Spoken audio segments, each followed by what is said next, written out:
I think that it's the perception that women should not get the same level of access that men do, same level of opportunities for whatever reason, that somehow their aspirations, their goals, what they want to do and how they want to live their lives is somehow less important or subservient to that of the men. I think that this general prevailing notion among the men and even the female community, less so than obviously the male community, that probably acts as our greatest hindrance. And I think, of course, on a social level, I think we deeply need to start understanding and being sensitive about the fact that, women, when we talk about women, when we interact with women, there has to be a level of respect that has to come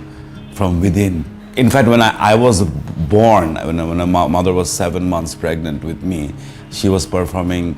Shat Manusher Khoje, which is an adaptation of Brecht's Good Woman from Sichuan,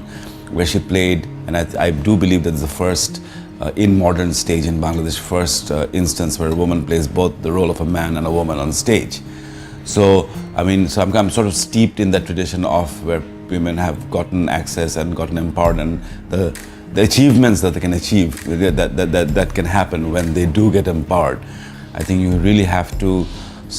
be very conscious about providing opportunity and continuing to provide opportunity. Know that this is a work in progress. That's how